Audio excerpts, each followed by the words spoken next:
So, first things first. This is a short piece and an opinion at that.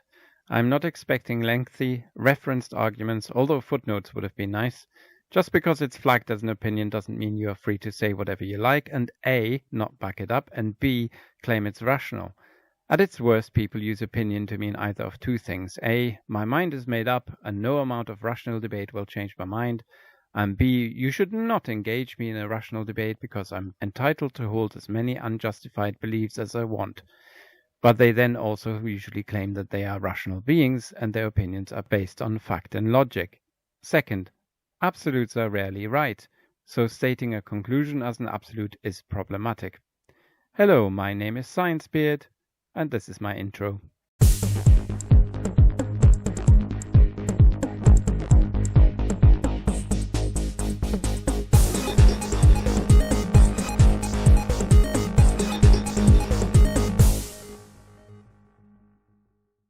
I'm setting myself a challenge. My challenge will be twofold. Keep this video shortish, around 5 minutes, and find things with which I can agree. If the current global crisis has been a time to think about food and those who produce it, it should also be a time for some of us to rethink how we can really help. There's nothing there, really. Moving on. For some, changing to a vegan diet may seem like an obvious choice to save the planet or animals, but it's the wrong choice, and here are 8 reasons why. There's an assumption here that people ate meat, and now they're completely changing their eating habits. Reality tends to be less black and white. There have been vegetarians and vegans for a long time and for very different reasons. But the majority of consumers who eat meat don't eat an average proportion of all meats. Some don't like fish, some don't like pork, some eat meat very irregularly, and so forth. The reasons why he chooses vegans here is obvious. Vegans have a bad reputation for being sanctimonious and preachy, even though they are usually at the receiving end of the abuse.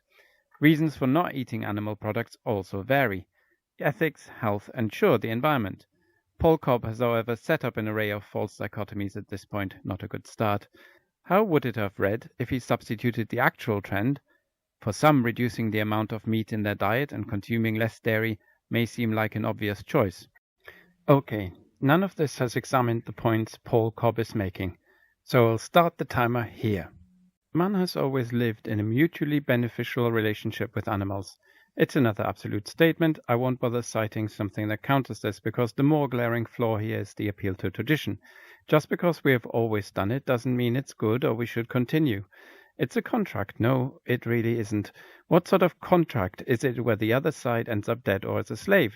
If you think I'm exaggerating, well, some animals are reared for food or their materials. The rest for the provision of biological materials.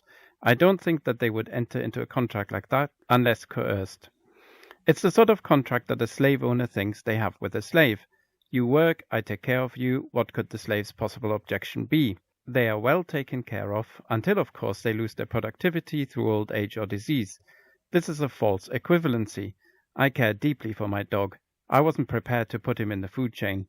There's a difference between having any kind of real relationship and seeing animals or people as a means to an end. That's a non sequitur. People who think we are beyond that isn't everybody who doesn't eat meat. That's a hasty generalization, and people who disagree are not insulting you unless you strawman them. The survival of huge numbers of people depends on animals. Turns out that if you need a horse for transport, you don't eat it at the destination. Flaw-wise, this is quite dense. Is this a category error, in that he mentions all sorts of different ones? Point is, we're not dependent on animals for any of that in the UK. We can quite handily do without if we want to. Who is the there? Other less developed nations? Prejudice much? I agree that we are not superior to them, but if we have more choices, we can take more responsibility. It's a sort of an appeal to tradition mixed with a false dichotomy. It took me a while to understand what he was getting at with the last sentence. Importing their commodities. He means soybeans, I think. Well, then grow them here. You can, according to the RHS and Acagric, a consultancy firm, and of course soyauk.com. And increasing amounts are grown here. No need to import it then. Even if you do, you make sure that you pay a fair price, like for bananas. This is a big assumption, not technically a flaw. Okay, I need to speed up. You can read.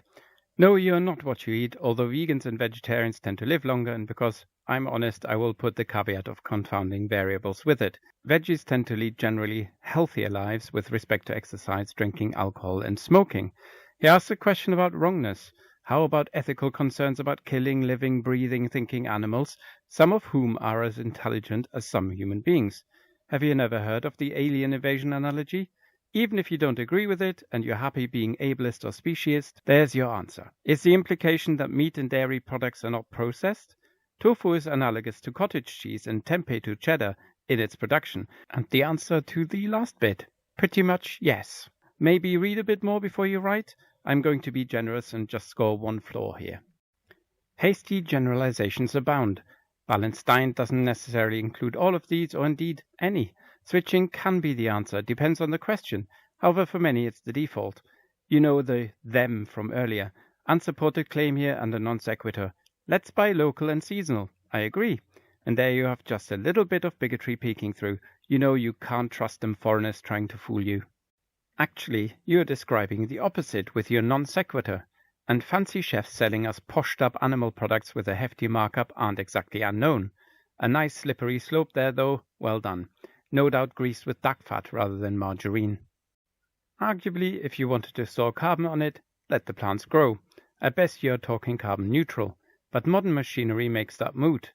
Habitats maintain themselves and landscapes have always changed, as you point out. A false premise and an appeal to tradition. So even if that's true and I'm no expert, that doesn't mean you absolutely have to kill and eat them now, does it? And let's not pretend that farming animals usually happens in difficult terrain or in the absence of industrial processes and intensive farming. Land use change can be a huge contributor to climate change, and the poor cows do fart, although they are not single-hoofedly responsible, but you know, marginal gains. I'm going to treat this as an appeal to emotion, and there's a pseudo-profound statement there as well. Done it. What's that? I forgot one? Damn it. Developed nations do indeed have a larger environmental footprint, but you haven't been talking about other people in detail. It is left up to us to identify them. What does living off the grid have to do with it? You could, for example, work for an international company, but rather than attend meetings in person and fly there, you could have online conferences, massively better for the environment. Everything we do does indeed contribute, and the scientific consensus is that eating less meat and consuming fewer animal products is good for the environment. Basic ideas about food chains gives you that. Most of the energy harvested by plants is lost feeding animals. And if you want evidence this works, there are vast swathes of countries, like India for example, where veganism or vegetarianism is the default. And we are not just keeping cows for milk, meat, but also leather.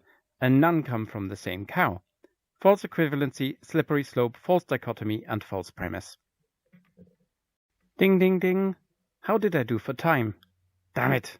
I will try harder next time. Perhaps pick something less obviously flawed.